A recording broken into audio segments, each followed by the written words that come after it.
मित्रों, आजकल एक छावा मूवी पर बहुत दो तरह के विवाद चल रहे हैं। कुछ लोग उसका बहुत समर्थन कर रहे हैं, कुछ विरोध कर रहे हैं। पहले तो मैं बताऊं छावा क्या होता है। छावा होते हैं शेर के बच्चे को छावा कहते हैं। मराठी में शेर के बच्चे को छावा कहते हैं।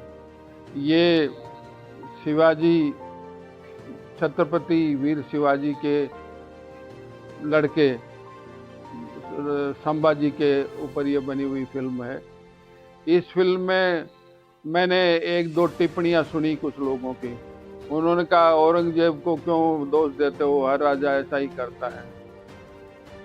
जब मैं इतिहास को देखते हैं अपन, तो औरंगजेब के जमाने में औरंगजेब के पोता और पोती वीर दुर्गादास ने अपहरण कर लिए थे और उनको जोधपुर कैद में रखा था।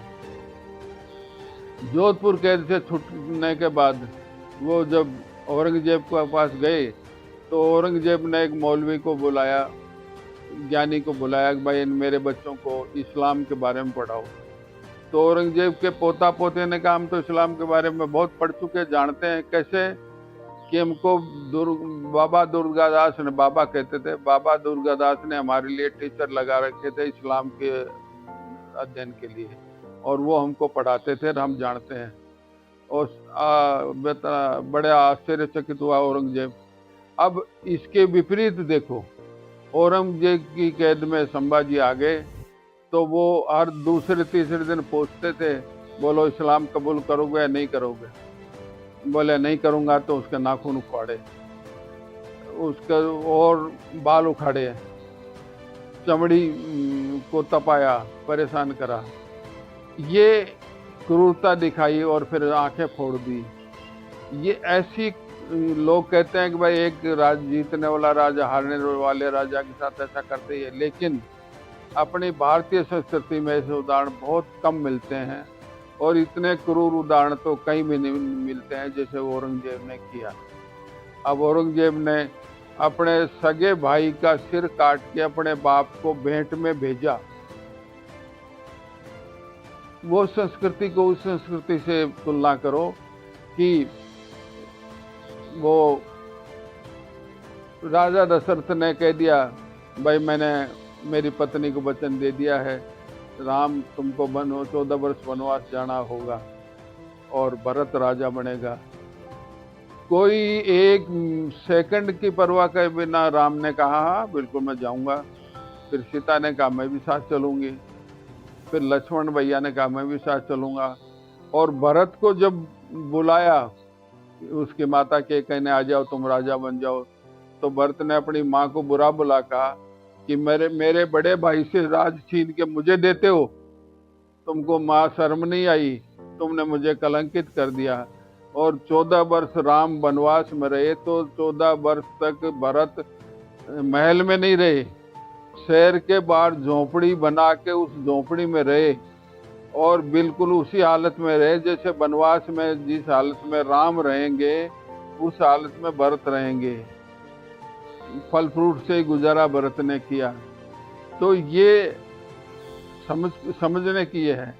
मैं इसको नहीं कहता हिंदू मुसलमान एक दूसरे से लड़ें, मैं चाहता हूँ शांति से रहें, लेकिन ये दो संस्कृतियों में जो अच्छी चीज दिखे उसको अपनावें।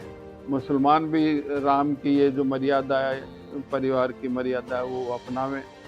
और जो वीर दुर्गादास राठौड़ ने किया कि औरंगजेब के पोता पोती को इस्लाम धर्म की शिक्षा दी, ये भी सीखने की चीज़ है। लेकिन औरंगजेब ने जो अत्याचार किए, बीकानेर के संग्रहालय में अब भी रखे हैं कि 8 आने में हिंदू का धर्म चेंज होगा, 4 आने में औरत का धर्म चेंज होगा। ये लाभ और जो ये कहता, एक तरह से उसको क्या शब्द दें, अत्याचार, ये अत्याचार किए। मंदिरों को तोड़ा, कुछ मंदिरों को उन्होंने हो सकता है दान भी दिया हो, लेकिन ज्यादातर औरंगजेब का इतिहास ये है कि उन्होंने जजिया में बहुत सख्ती करी। तो ये जो की, तो आज आम मुसलमान को ये नहीं मानना चाहिए कि वो औरंगजेब के पक्ष में खड़ा हो, औरंगजेब के पक्ष में खड़ा हो।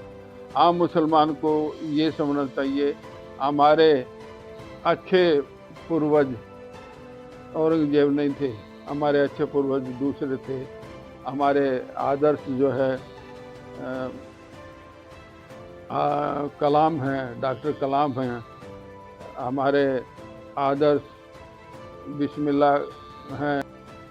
हमारे आदर्श होने चाहिए परमवीर चक्र अब्दुल हमीद।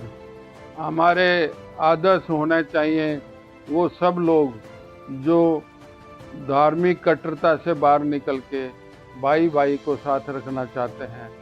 हमारे आदर्श दोनों तरफ से वही होने चाहिए जो देश को एक रखें, सबको सुखी रखें। औरों को हंसते देख मनु, हंसो और सुख पाओ, अपने सुख को विस्तृत कर लो, सबको सुखी बनाओ। मराठों की लड़ाई में इब्राहिम खान जो तोपखाने का इंचार्ज था, ये हमारे आदर्श हैं। और ये हमारे परमवीर चक्र हमारे मुसलमान वो अच्छे आदमियों को आदर्श रखो, ये देश में सुख शांति रहेगी। बुरे लोगों को आदर्श मानेंगे, ये देश दुखी रहेगा, आपस में कटता रहेगी। ये कटता रोकनी है, आपस में अच्छे आदमियों का उदाहरण लेना है। धन्यवाद। जय हिंद।